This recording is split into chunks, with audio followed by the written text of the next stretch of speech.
In the year 2001, Canadians ate 31 kilograms of chicken per person. Given that rate of consumption, if we had to process the poultry ourselves, chances are we'd be in a rather foul mood by dinner. Thank goodness for chicken processing plants. The chickens arrive at the factory with their feet, legs, and heads already cut off. What's left are the breasts and wings. The slaughterhouse also removed the internal organs.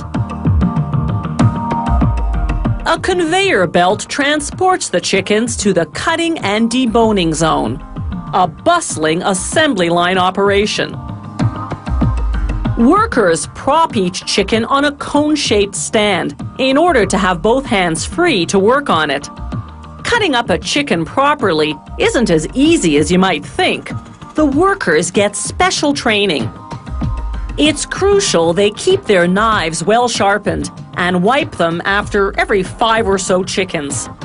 The first cuts remove the wings, starting on one side and positioning the knife horizontally in line with the top of the cone.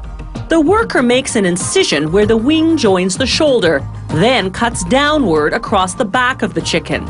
Then a quick cut and twist to detach the wing. It's the same procedure on the other wing. The incisions at the wing-shoulder joint must slice through the tendon completely. Otherwise, detaching the wing is difficult. And struggling with a slippery wing while holding a knife in your hand can result in serious injury. The next cuts remove the skin and breasts. They peel off the skin, then pull on the 2 breasts and make a quick incision to release them. They slice the breasts apart, carefully checking for bones that might have broken off from the carcass and be hiding in the meat. The next cuts remove the tenders, the meat located under the breasts. Workers make an incision in the middle just under the wishbone and down the length of the carcass. This detaches the tenders, enabling the next worker on the line to pull them off. Meanwhile, waiting in the wings are the wings.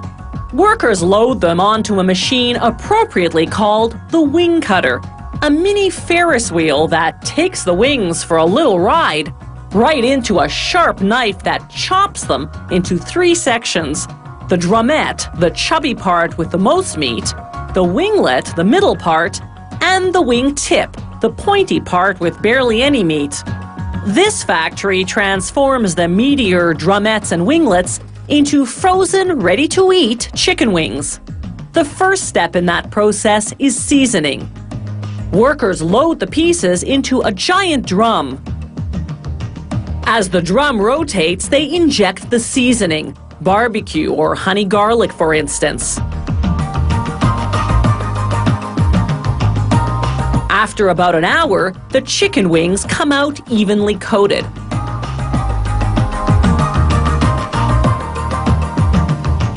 Now these freshly seasoned wings go into a gas-fired oven where they bake at approximately 250 degrees Celsius for 8 to 11 minutes.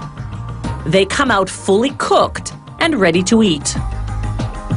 They go into a freezing mechanism for about a half hour, then to the automated packaging department where they're sealed in a bag. These chicken pieces, wings, tenders, and breasts, are prepared differently. After seasoning, they travel through a rotating drum that coats them in a flour and breadcrumb mixture, then into a second drum for a second coat.